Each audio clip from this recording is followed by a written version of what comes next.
Shalom, shalom. Davon Mays here with Clouds of Torah Presents, and today we're going to talk again about the laws of Noah and the New Testament. This will be part one. So, I've done videos about why Jews and Christians reject the oral Torah. I've done videos about the actual laws of Noah and the righteous Gentiles. But for some reason, I keep seeing mostly some Muslim, some actual Jews, and mostly Christians have a lot of negative posts and articles about the laws of Noah, but they're not using the same judgment against the New Testament itself. So let's dive right into this. Um, so why are Christians opposed to the laws of Noah? And again, like I said, not just Christians, some Jews and it's mostly and this is just my opinion, Reform and conservative Jews, because Orthodox Jews pretty much understand and have more of a respect for the oral traditions and where those laws are expounded upon, not created, but expounded upon, because we know everything comes out of the Torah. As I've shown many times, all the sources are in the Torah. But there are so many negative articles and posts about the laws of Noah coming from Bible believers of the Christian faith. And I want to focus on them more because I see it coming from them more. It is very odd since Christianity opposed these same laws with one difference. The laws of Noah have no connection to Jesus or Christianity. And I think that's what bothers them, because if you can be righteous and have a relationship with the Most High without being a Christian, that doesn't really set well for Christians, because they are taught and kind of always fed that without Jesus, you really can't be a good person and have a relationship with the Most High. But you would think, since Christianity was based on a Jewish figure who some think is actually the God of Israel, they would be supportive of an everlasting covenant God made with these descendants of the survivors of the flood and their families forever, right? Genesis chapter 9 clearly says this is an eternal covenant for you and your descendants, right? Even in the New Testament. And this is why I made this the laws of Noah and the New Testament, to show that the Christians who oppose the laws of Noah actually either don't read the New Testament or they disregard the verses that actually support the laws of Noah. So in 2 Peter 2 and 5, and it says, and did not spare the ancient world, but saved Noah, one of a people, a preacher of righteousness, bringing in the flood of the world of the ungodly. So what was Noah preaching, and what was the righteousness? What did ungodly mean in those days of Noah? Because if Noah was saved, it doesn't say he was saved from sins. It doesn't say he had a Messiah. It doesn't say that he brought a sacrifice to get saved or save his family, but it says in the New Testament, 2 Peter 2 and 5, he was a preacher of righteousness and he was saved. So what did he do to get saved? There had to be some standard that God said, you know what, Noah, I'm going to spare him. Why? He had to be doing something, right? So, and it's not just Noah, right? Walk before me and be blameless. We know these are the famous words told to Abraham, Genesis 17, 1 through 2. When Abram was 99 years old, the Lord appeared to Abram and said to him, I am Almighty God. Walk before me and be blameless, and I will make my covenant between me and you and will multiply you exceedingly. So, based on what standard was Abraham to walk before God and be blameless? What did Abraham do to walk before God and be perfect, right? What exactly? Because some translations say walk before me and be perfect. Some say walk before me and be blameless, depending on your translation. But what did that mean? It doesn't say walk before me and just believe in me. It actually says to be blameless or be perfect. Genesis 18:19, for I have known him in order that he may command his children and his household after him, that they may keep the way of the Lord to do righteousness and justice. What was this righteousness and justice that they were to do? That the Lord may bring to Abraham what he has spoken to him. Again, it doesn't say he was just going to be believing. It doesn't say teach your kids to believe in me. It says to keep the way of the Lord, to do righteousness and justice. You got to do, there's some kind of performance. There's something that has to be done. Genesis 26:5. Because Abraham obeyed my voice and kept my charge, my commandments, my statutes, and my laws. What were these commandments, statutes, and laws that Abraham kept? Is it possible that these were laws of Noah? Is it possible? I'm just throwing out possibilities here. But there had to be something that he did, because the reason why Isaac was able to receive the blessings in the covenant and the promise to the land, he said, because Abraham did this, that's why you get this. So this is, and nowhere does it say because Abraham believed me right here in this verse. We know it does say, Abraham believed and it was counted to him as righteousness. But right here, it doesn't say just because he believed. He actually obeyed, kept the charge, kept the commandments, the statutes, and the laws. Now, of course, he did those things because he believed in God. Obviously, if you don't care for God, you're not going to listen to him, right? If you don't care about your parents or respect them, you're not going to listen to them. So obviously, belief is there, but there's actually a doing piece to this. What was it that made him blameless? There had to be something there. And this is where the laws of Noah come in. Standards. Ezekiel 14:14. If these three men, Noah, Daniel, and Job, lived there, their lives alone would be saved because they were righteous. This is what the Lord God says. Because they were righteous. What did they do to be righteous? Noah didn't have a Messiah. Daniel was in captivity, right? There was no Messiah. There were kings of Israel, of course, who were all messiahs, and there was priests of Israel who were messiahs. We know that. But when he was in exile, he didn't have no Messiah to rely on, right? And Job didn't have a Messiah, but guess what? God says they would save their lives alone. They would be saved because they were righteous. Well, what was the standard? In captivity, Daniel couldn't do sacrifices and stuff like that. He had no access to the temple. It was destroyed. Noah wasn't saved because he gave sacrifices, and Job didn't get his life restored. It says when Job prayed for his friends, that's when God restored his life. Go back and read Job chapter 42.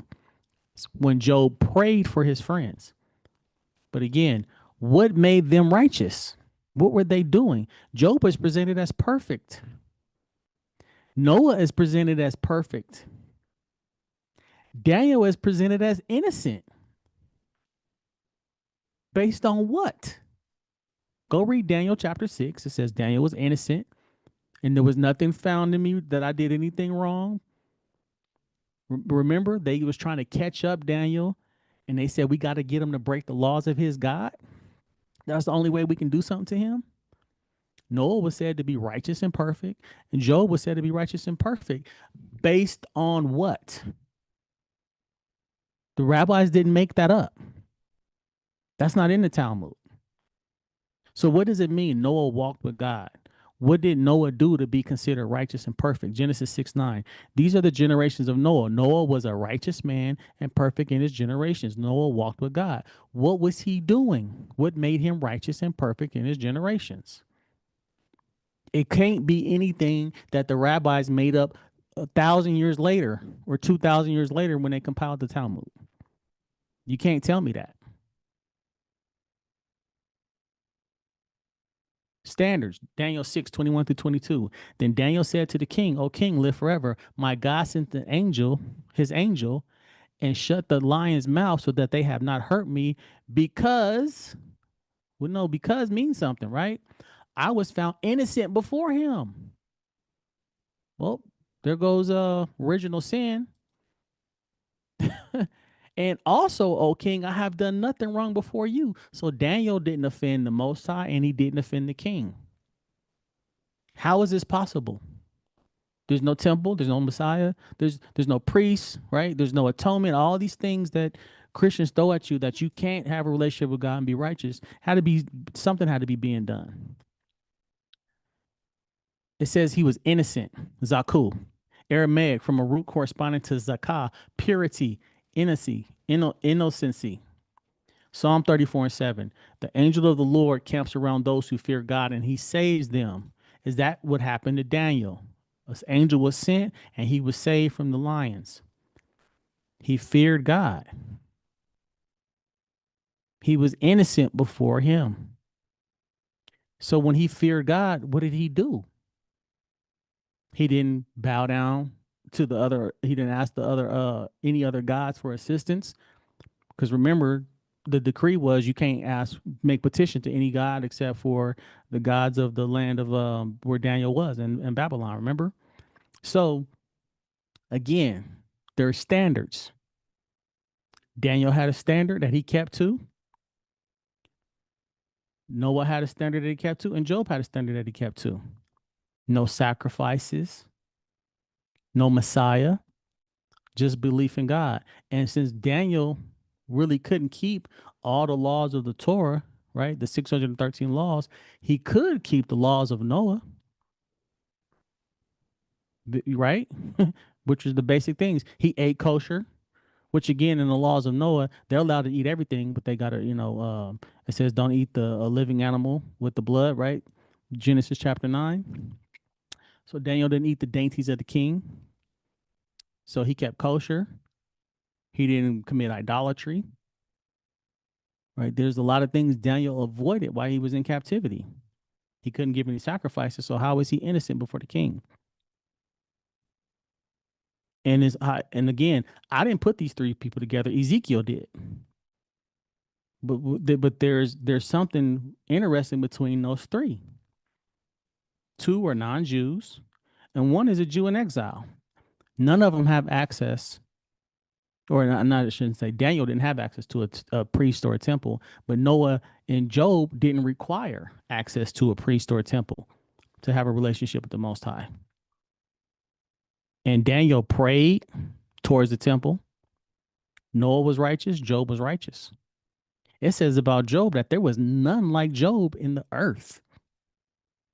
Go back and read Job. There was said that there was none like him in the earth. He was a special kind of special person, right? Not even a Jew. Job 1:1. There was a man in the land of Uz whose name was Job, and that man was blameless and upright, and one who feared God and shunned evil. Again, how was he blameless and upright based on what? It doesn't say that he just believed and he had faith. It says he was blameless and upright and feared God and shunned evil. That means he knew right from wrong.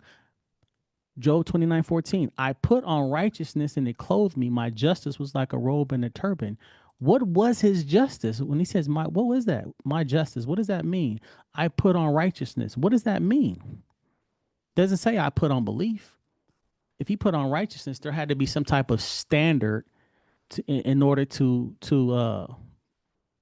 live by, to uphold. What was that standard? It's not something that somebody made up after the fact. It doesn't work like that. So Christianity and the laws of Noah to be covered, right?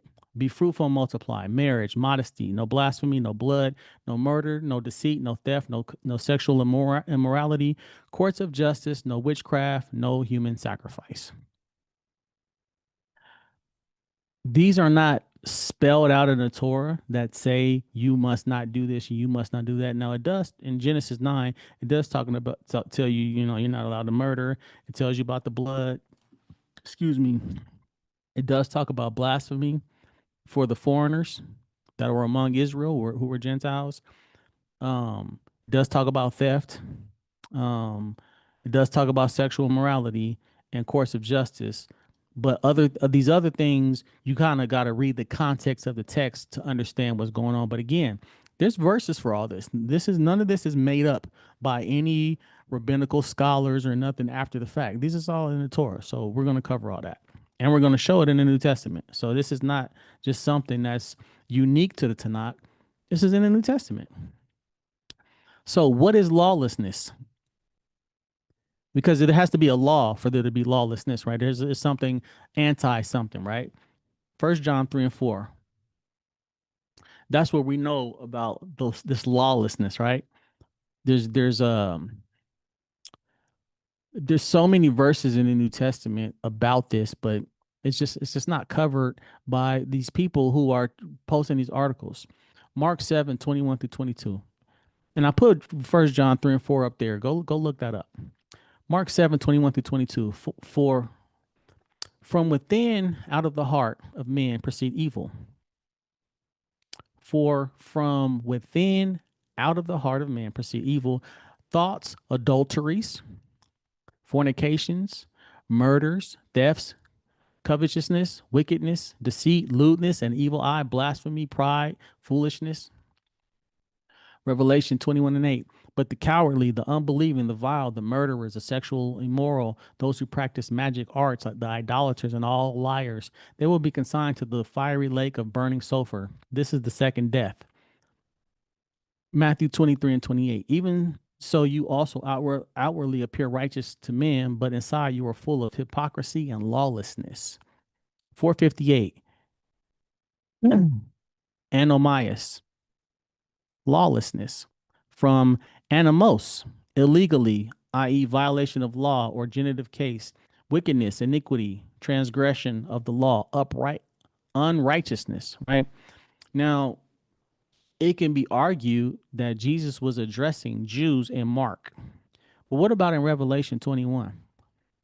Is he talking to all his believers? Is he? Is he talking to all his believers, or is he just talking to the Jews? Or is he talking to the Gentiles? Or is he talking to both? Because we know there was Christians and there was Jews who believed in him. So in Revelation 21, a book given by God to Jesus, who he gave to John. Read Revelation chapter 1, right? It says this was given to Jesus by God. And John obviously received it from Jesus according to the text. Who's being addressed? Jews or Gentiles or both? But look at what's talked about: murder, sexual immorality, practicing magic arts, which is witchcraft, idolatry, liars. These are all in the laws of Noah. It doesn't specifically mention, it doesn't say thou shalt not practice witchcraft in the laws of Noah, but in the text, it can be implied because there were people who did it, who there was a problem, right? Israel was to kick out those who practice witchcraft. The witch of Endor knew she was probably going to be in trouble when Saul came to her. She thought she was in trouble, and Saul gave her a pass, but she knew that there was a problem with that, right? Um, we know Balaam was a wizard, right? He was considered wicked. So again, it doesn't say thou shalt not, but again, we know the context of what's going on here. But what is lawlessness? There has to be a law for there to be lawlessness. So if this is all considered sins, right? The cowardly, the unbelieving, the vile, the murderers, this is stuff that is rejected by Christianity, right? Who's being addressed here? Is it Jews or Gentiles? And is this new? Or was it allowed for Gentiles to practice murder, sexual immorality, witchcraft, idolatry, liars? Did Jesus make this up in Revelation, or is this something that had already been on the books? That's the question. Because if it was already on the books, you can't say the rabbis made it up. Because if that's the case, you're going to have to say Jesus made up all this stuff to tell the Gentiles not to do. If that's your argument. Because it can be argued that the New Testament was the first to write down oral traditions. And a lot of the explanation of the oral traditions, of the laws of Noah, are expounded upon in the oral tradition, but they're found in the Tanakh, which I've shown in many videos before. So what law? 1 John 3 and 4. Whosoever committeth sin transgresseth also the law, for sin is the transgression of the law. What law?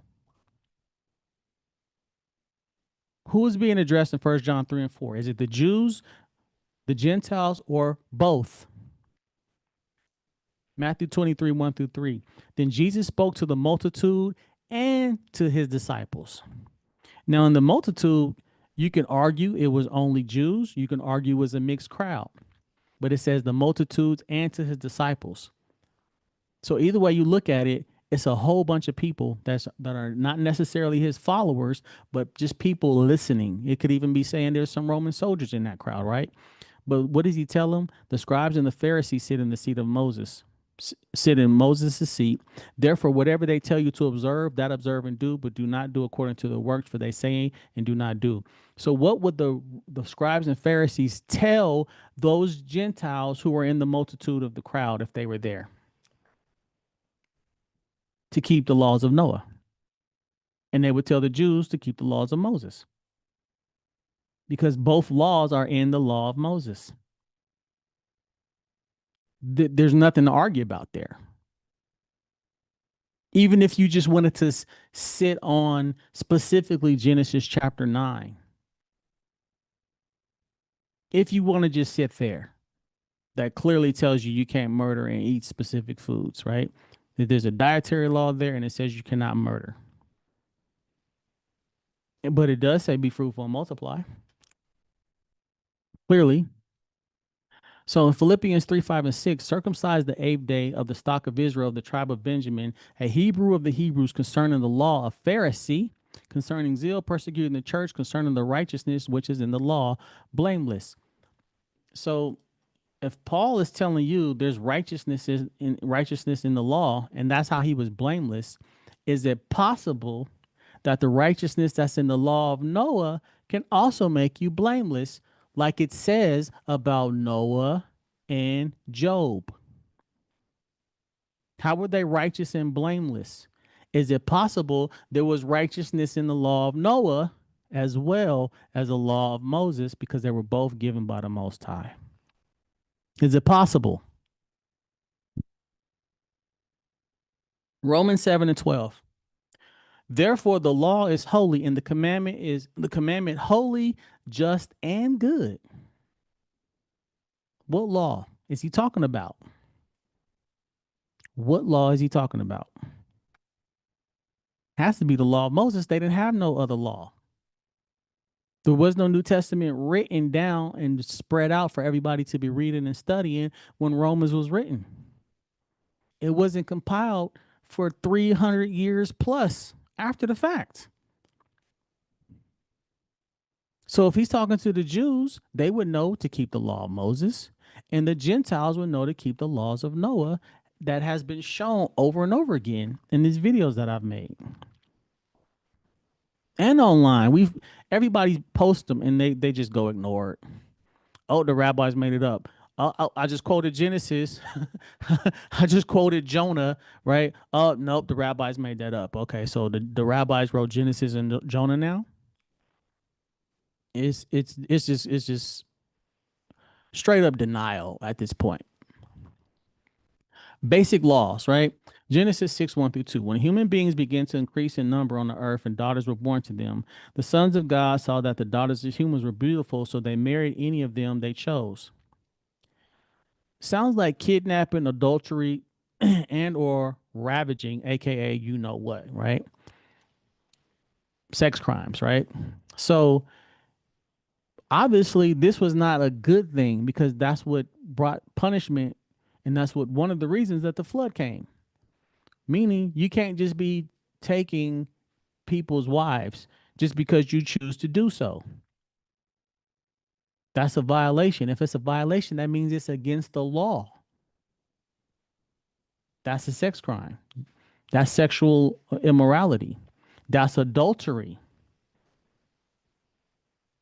Because if these women were already married and these people, the sons of God, just decided to take them, whomever they chose, that's, again, that can be classified as kidnapping, adultery, and of course, you know what? So how is this lot not in the category of the laws of Noah? Because Noah obviously wasn't practicing these things, is one of the reasons he was considered righteous and perfect in his generations. So how is this a made up law? Obviously, God didn't approve of these things, but he told us what was happening, and we see the result of what they were doing. Like this is not like difficult to understand. Genesis 6:11, the earth was also corrupt before God, and the earth was filled with violence.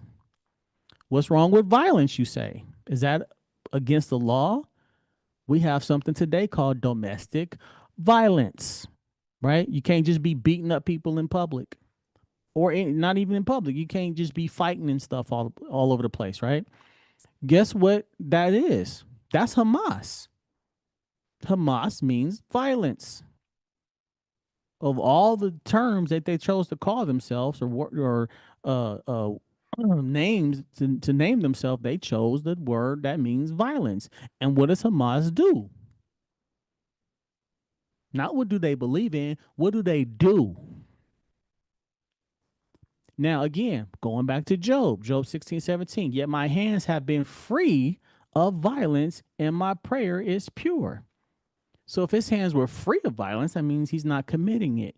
Is he keeping one of the laws of Noah? Because God said the earth was corrupt and filled with violence, hence one of the reasons for the flood.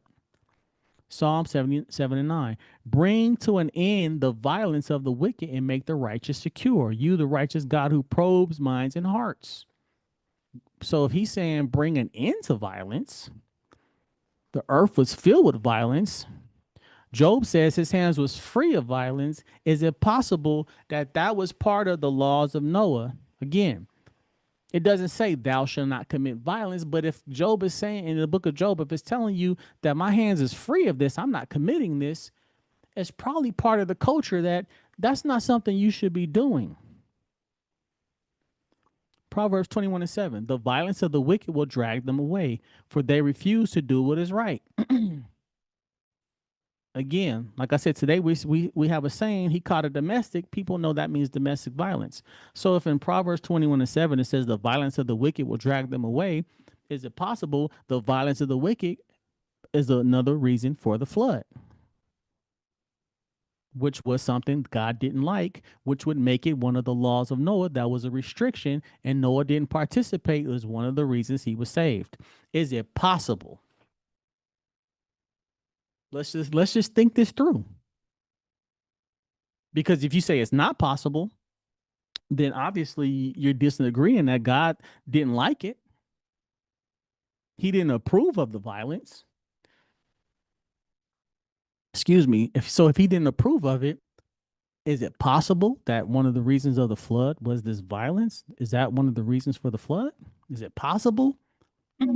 Or God was just saying stuff just for the sake of telling us that the earth was filled with violence? Not that he cared about it or nothing like that. He just wanted to let you know that that's what was happening. You know, not that Noah wasn't engaged in none of that. That's not why he was righteous or perfect. You know, is it possible? Again, let's just think this through. Genesis 6:12. So God looked upon the earth, and indeed it was corrupt, for all flesh had corrupted their way on the earth. What does it mean to be corrupt? 78:43. Shakath.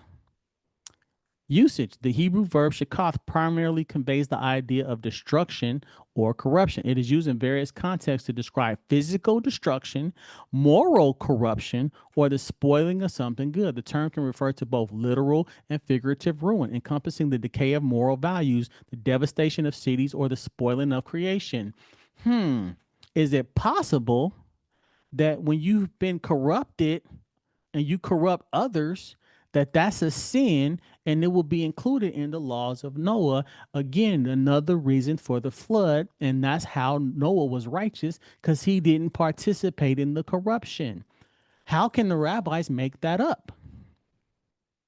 If somebody tells you you cannot be a corrupt person, well, that ain't in the Ten Commandments. That ain't in the New Testament, right? That's what is that. If that's the argument, why did God feel the need to tell us that everything, all flesh corrupted their way on the earth? But Noah was righteous. He walked with God. He didn't participate.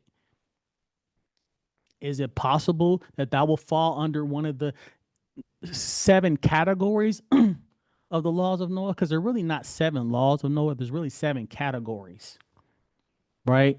Because if you have setting up a court of justice is one of the categories. And a court of justice would not tolerate corruption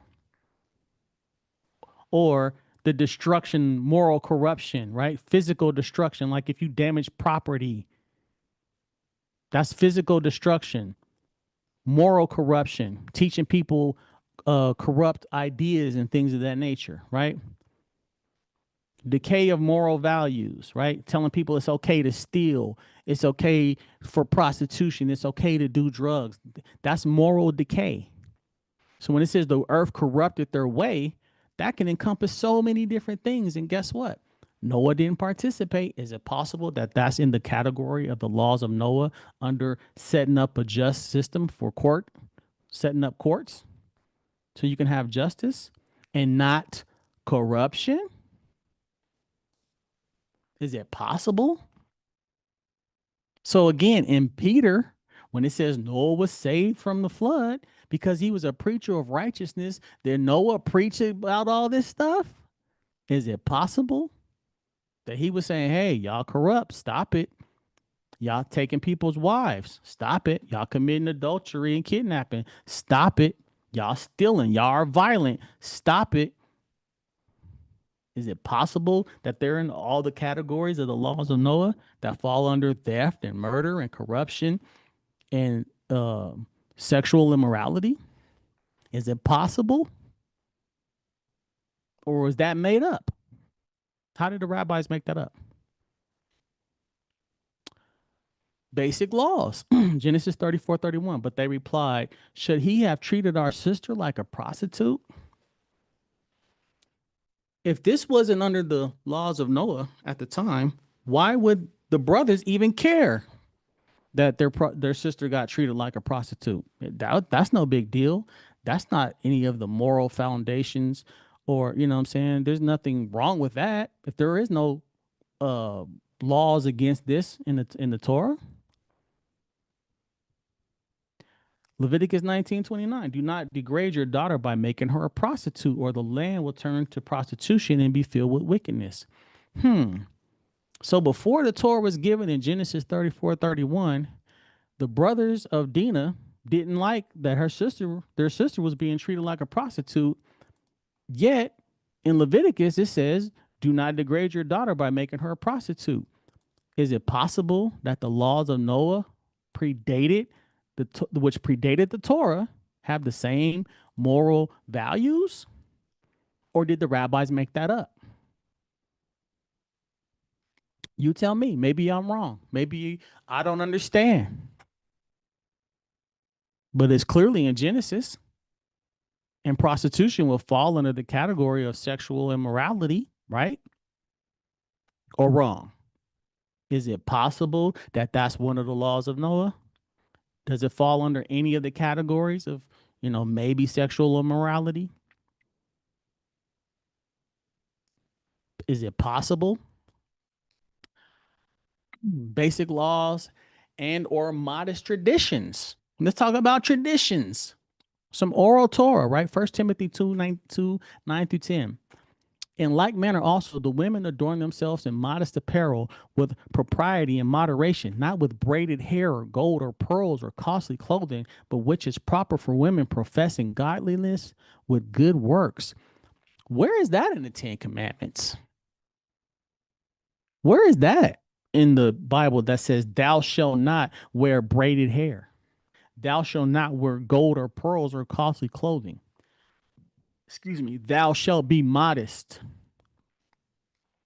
But when Paul says it, oh, that's law now.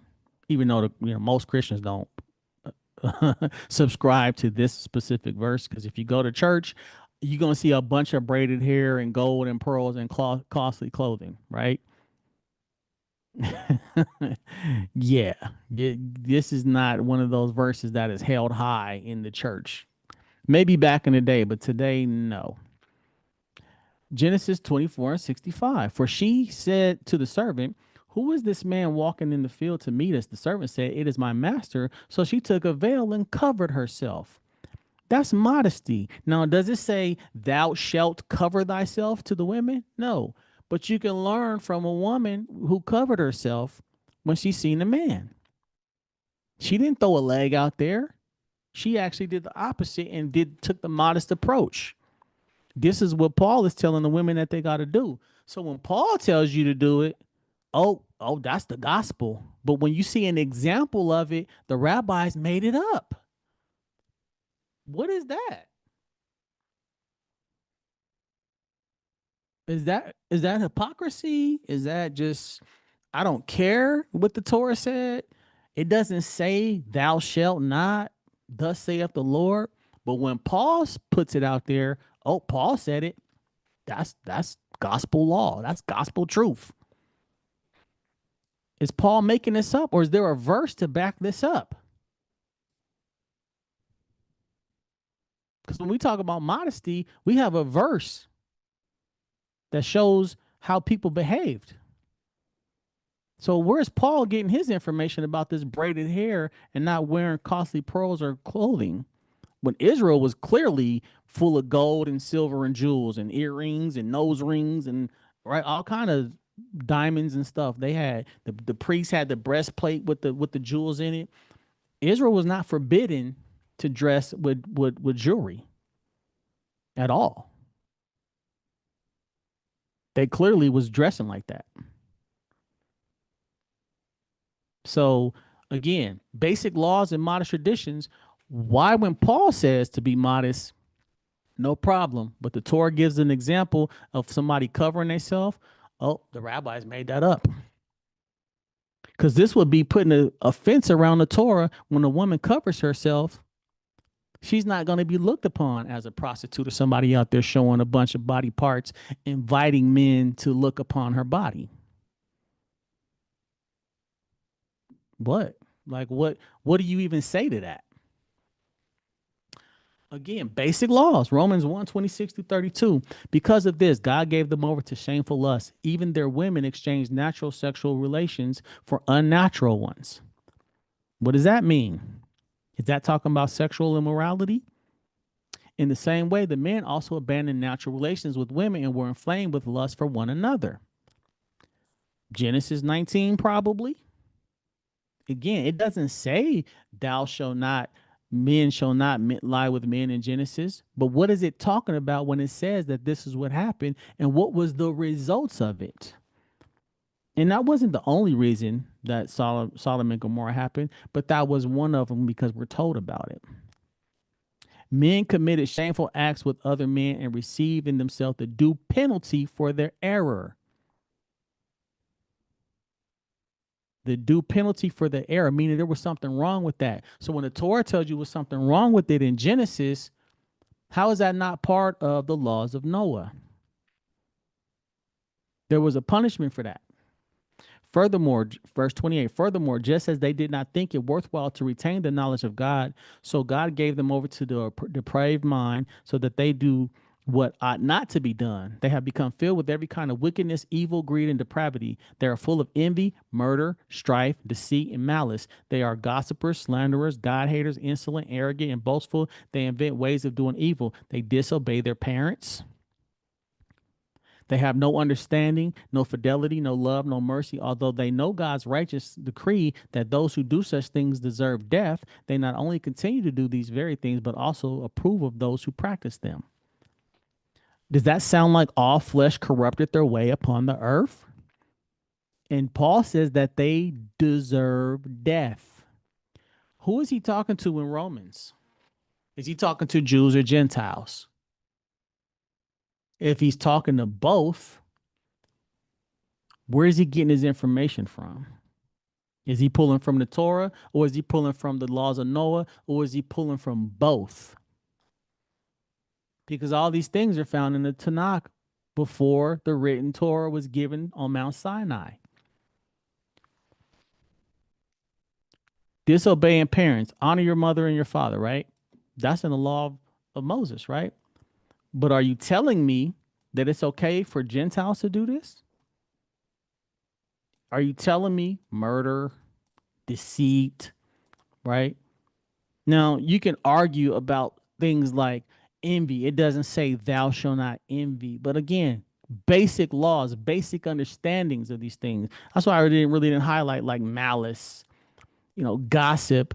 We know it's a problem. Everybody understands that you shouldn't be gossiping, but it's not stated this is a law of Noah, right? It doesn't say that. But we see the reverence for parents. Even Esau had respect for his father when you read the account of him and Jacob with the blessings. He had respect for his father. So when Paul says it in Romans, it's gospel truth. But if all these things can be found in the Tanakh, in the laws of Noah, well, it's a problem. The rabbis made them up. So did Paul make them up? Because we know a lot of Paul's letters predate the Gospels. Don't believe me? Look it up. Ask some scholars. Which ones can be argued, but a lot of his letters predate the Gospels. Don't believe me? Galatians 5:19-21. Now the works of the flesh are evident, which are adultery, in the laws of Noah, fornication, uncleanliness, lewdness, idolatry in the laws of Noah, sorcery, hatred, contentions, jealousies, outbursts of wrath, selfish ambitions, dissensions, heresies, envy, murders, drunkenness, revelries, and the like, which I tell you beforehand, just as I also told you in time past, those who practice such things will not inherit the kingdom of God. Are you telling me that all these things were allowed by the Gentiles? God didn't care about none of the stuff that the Gentiles did. He didn't care about them committing fornication and uncleanness and lewdness and idolatry and sorcery and hatred, contentions, jealousies, outbursts of wrath, selfishness, selfish ambitions, dissensions, and heresy. God didn't care about none of that. He let them do all that without no punishment. When you read Genesis to Malachi, the Gentiles were allowed those things, or were they punished for these things? Even though they're not spelled out, thou shalt not commit revelries, thou shalt not commit envy. Or is this just basic common sense, which will fall under one of the categories of the laws of Noah? Think about it. Write down all the laws or the categories of Noah, and where can you fit all these different things Paul says in Galatians and apply them to Gentiles? Or is it just something that the rabbis made up? Because that's the only excuse they have. Genesis 1:27-28. Laws of Noah quoted by Jesus. So now we're going to bring Jesus into this again, because we already brought him into it when he quoted Matthew 23 and the crowds of the people, right? I mean, when he spoke in Matthew 23 and addressed the multitudes of the people and his disciples. Genesis 1:27-28. So God created man in his own image. In the image of God, he created him. Male and female, he created them. Then God blessed them, and God said to them, be fruitful and multiply. Fill the earth and subdue it. I have dominion over the fish of the sea, over the birds of the air, and over every living thing that moves on the earth. So, male and female, he created them. Be fruitful and multiply. The rabbis make that up? Could that be considered a law of Noah? Or even a law of Adam, right? He created man in his own image, and then he told them to do this. Genesis 2:24. Therefore, a man shall leave his father and mother and be joined to his wife, and they shall become one flesh. Now, what does Jesus say about this? Mark 10:6-8. But from the beginning of the creation, God made them male and female. For this reason, a man shall leave his father and mother and be joined to his wife, and the two shall become one flesh. So they are no longer two, but one flesh. Is Jesus quoting Genesis? Did Noah and his family practice these things? And everybody practice these things? Or is that made up by the rabbis?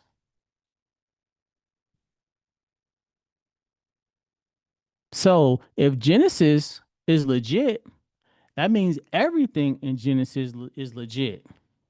And if that's the case, where do we find the laws of Noah? In Genesis. So if you're going to dismiss the laws of Noah in Genesis, you got to dismiss everything, even what Jesus quoted. Don't be a hypocrite.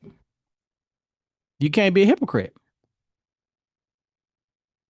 He's quoting right here, Genesis 2:24, Mark 10:6-8. You can't get around it. Again, Genesis 9:1-7. So God blessed Noah and his sons and said to them, be fruitful and multiply and fill the earth. Is that a commandment or a suggestion?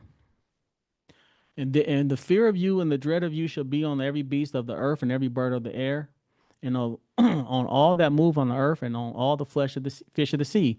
They are given into your hand. Every moving thing that lives shall be food for you. I have given you all things, even as the green herbs, but you shall not eat flesh with its life, that is its blood. This is the law of not eating the flesh of a living animal. Surely for your lifeblood I will demand a reckoning. From the hand of every beast I will require it, and from the hand of man, from the hand of every man's brother I will require the life of man. Whoever shed man's blood, by man his blood shall be shed.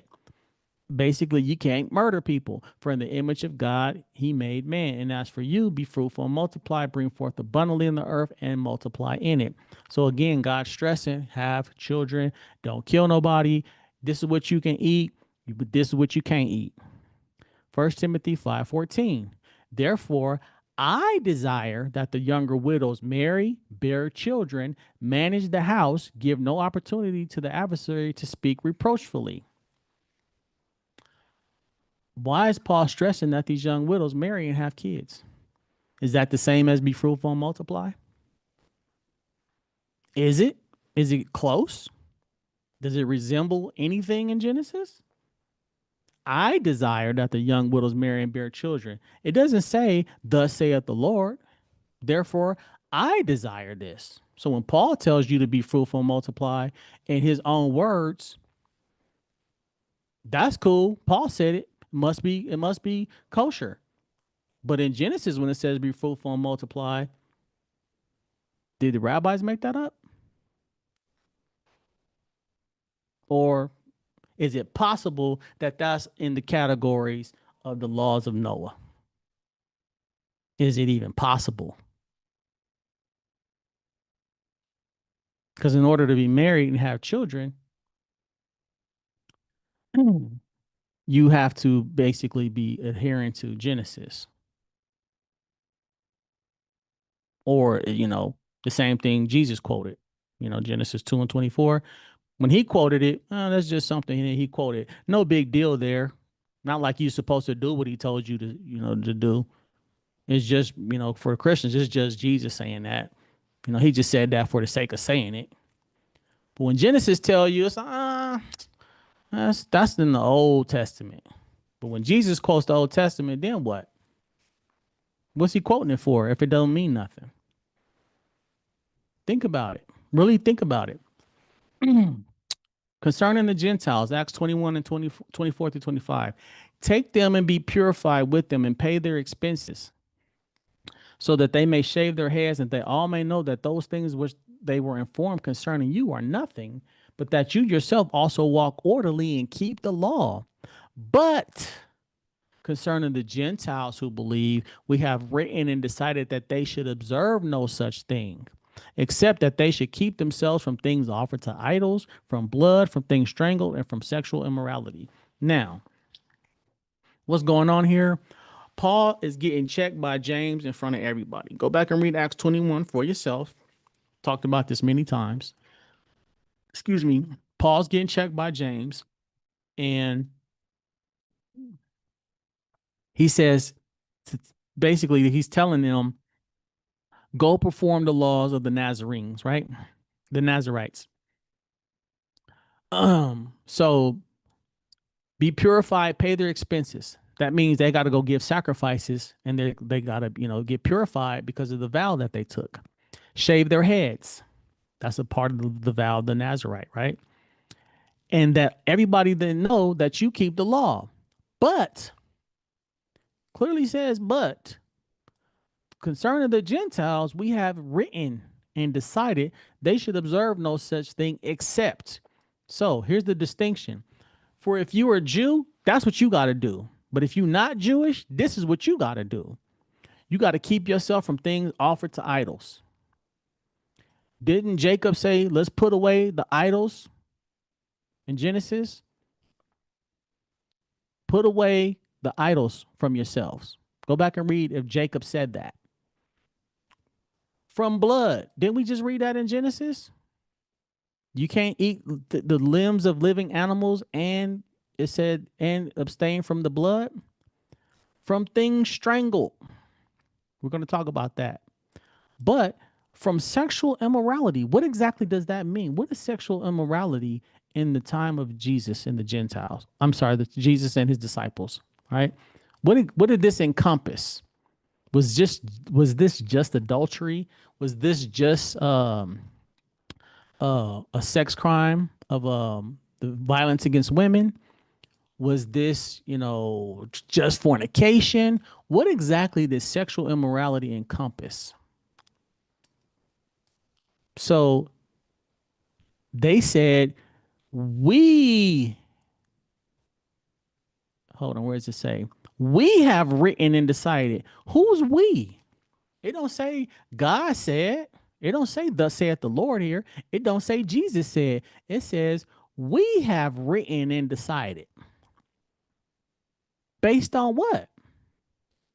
Or are they already gonna write about things that people already knew about, like idolatry, like abstaining from blood, from things strangled, or from sexual morality? Was these things people already knew about?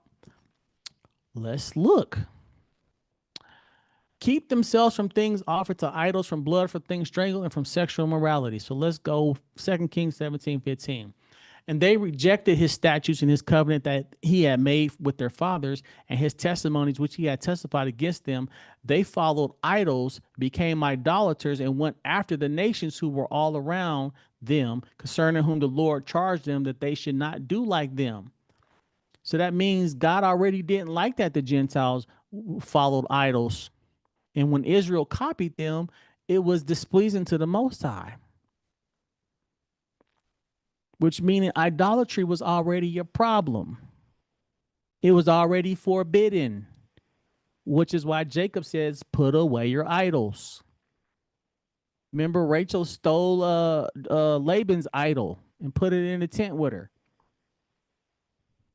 Psalm 16:4. Their sorrow shall be multiplied who hasten after another God. Their drink offerings of blood I will not offer, nor take up their names on my lips. That means David's saying here, I'm not going to do what these Gentiles do. I'm not drinking no drink offerings of blood and talking about the name of another God like the nations do. And how do we know the nations did them and God didn't like it? Leviticus 18:3. According to the doings of the land of Egypt, where you dwelt, you shall not do. And according to the things of the land of Canaan, where I'm bringing you, you should not do, nor shall you walk in their ordinances. Look up what they were doing. They were committing idolatry. That's one of the reasons that the decree came upon them. Now that's just idolatry, right? Cambridge Bible for schools and colleges. And from things strangled, from what is strangled literally, and from blood. The prohibition of blood was made as soon as animal food was given to men. Genesis 9:4. Remember, we just read about this. It was frequently enforced in the Mosaic law. Interesting that something that was in Genesis was enforced in the Mosaic law. Leviticus 3:17, Leviticus 7:26, Leviticus 17:10, Leviticus 17:14, Leviticus 19:26. To eat blood was counted as a sin against the Lord in the days of Saul. So how interesting that the Cambridge Bible for schools and colleges says that this prohibition was frequently enforced in the Mosaic law, though it was given in Genesis. Just like all the other laws of Noah. So is it possible? Is it possible that the Mosaic law enforced the laws of Noah with the other laws of Noah that we talked about previously? Not just the one about blood, but all the other ones we read about. Like murder and theft and prostitution and men lying with men, and idolatry, setting up court systems. Is it possible that if the law of Moses enforced Genesis 9:4, is it possible that they enforced anything else in Genesis? Or did the rabbis make that up too? I'm just asking. 1 Samuel 14:33. And with strict Jews, it is an abomination to this day. Things strangled are not specifically mentioned in the law of Moses, but that they should not be eaten follows from the larger prohibition.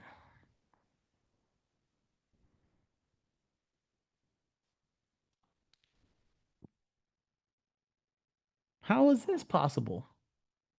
This is Cambridge Bibles for schools and colleges.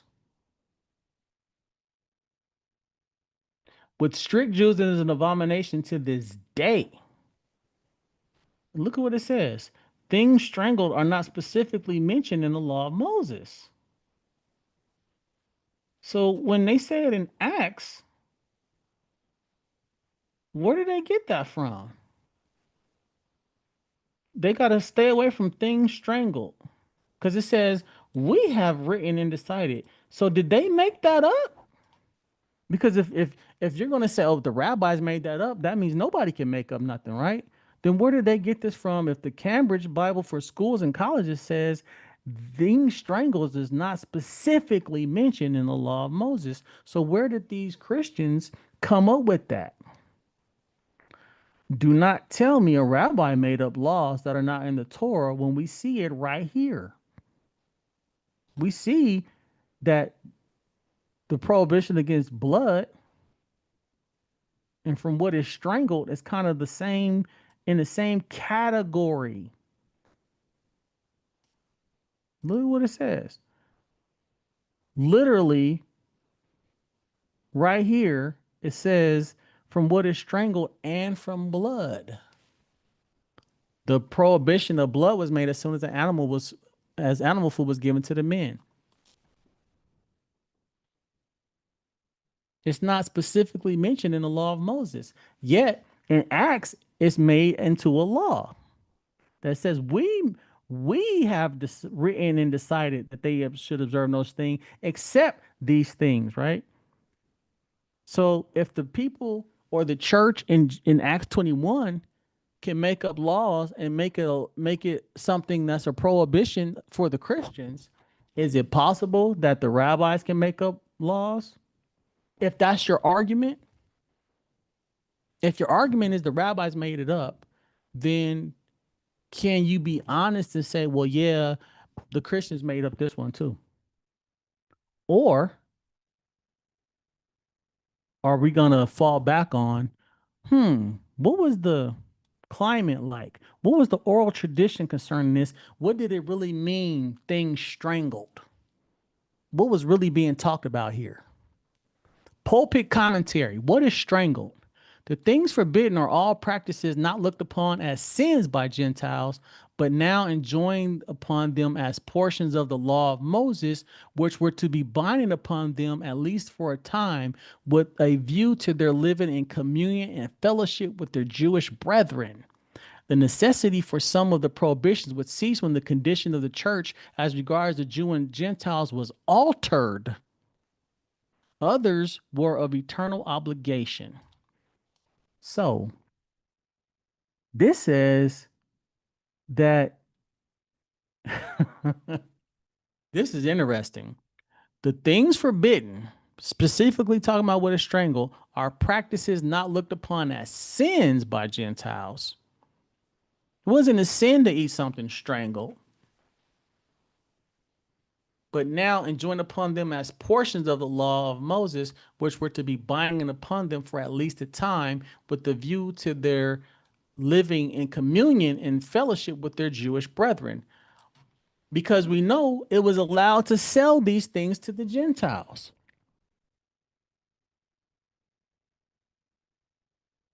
Right? So, matter of fact, let's bring that up. So, something that was allowed in the Torah, they made it forbidden. if that's the case. So let's see, I could be wrong. But I'm gonna bring up a commentary on this too. Deuteronomy 14:21. You should not anything that dies of itself. You may give it to the alien who is within your gates, that he may eat of it, or you may sell it to a foreigner. For you are a holy people to the Lord. You shall not boil a young goat in its mother's milk. So it says dies of itself. That doesn't necessarily point to something being strangled, right? So when it talks about the things being strangled, again, it clearly says right here that this is not um specifically mentioned. Things strangled are not specifically mentioned in the law of Moses, right? So it does say something that dies of itself. So that's like a natural death. That means it wasn't, being strangled, meaning somebody actually put hands on it. But it does say in Exodus 14, Exodus 12 and 49, one law shall be for the native born and for the stranger who dwells among you. So again, when it says with a view to their living in communion and fellowship with their Jewish brethren, if the Jews didn't eat things like this, because it has to be kosher meat, right? They can't eat just anything. They got to eat stuff that's kosher. If you're living among the Jews, then you're probably going to do what the Jews do. You know what I'm saying? Of course, there are certain things that as a Gentile, you're not obligated to do, but it says, when it says one law should be for the native born for the stranger, you even got to break that down, right? Because there's certain things that, you know, the Gentiles could do around the Jews that wasn't necessarily sins, but it's just, again, certain practices. But again, that's for another discussion.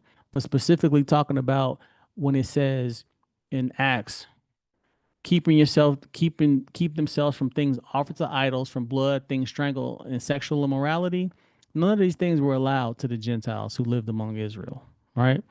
Deuteronomy 4 and 2, you shall not add to the word which I command you, nor take from it, that you may keep the commandments of the Lord your God, which I command you.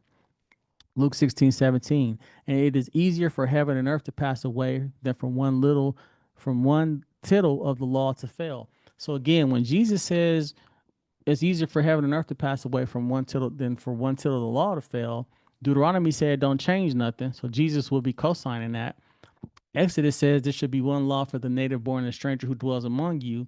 And then the pulpit commentary tells you that the way that they saw this law was with a view to their living in communion and fellowship with their Jewish brethren. The necessity for some of the prohibitions would cease when the condition of the church as regards Jews and Gentiles was altered. Now that's the question. Who altered it? Because it says others will of eternal obligation, Acts 15:20, right?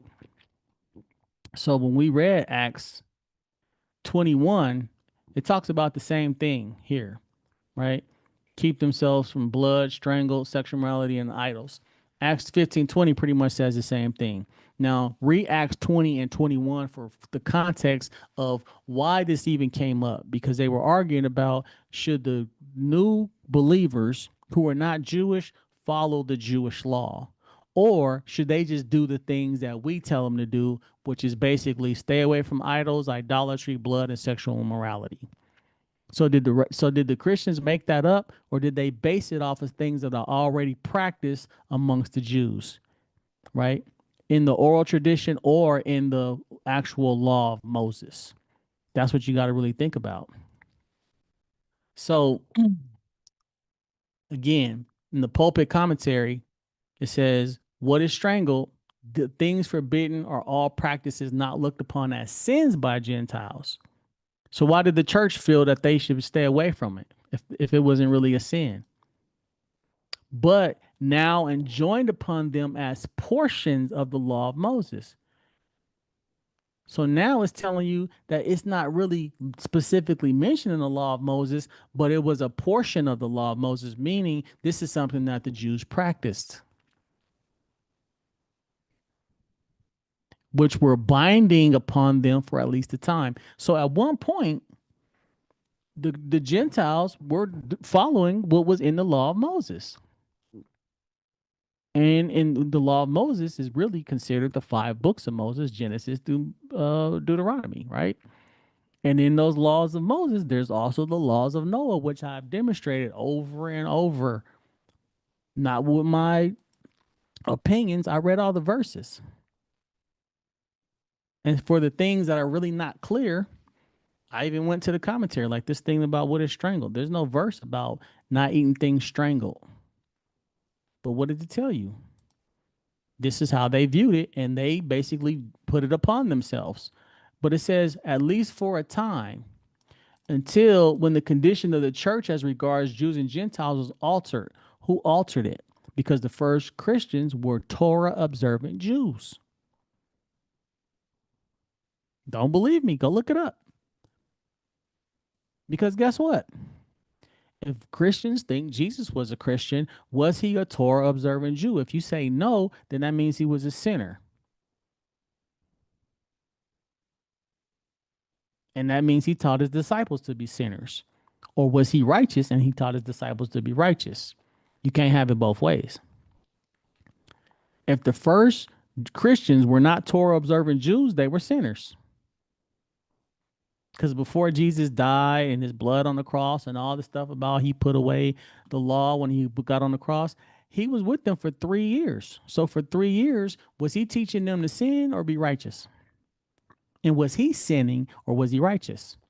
Which would make him a Torah observant Jew. Think about it.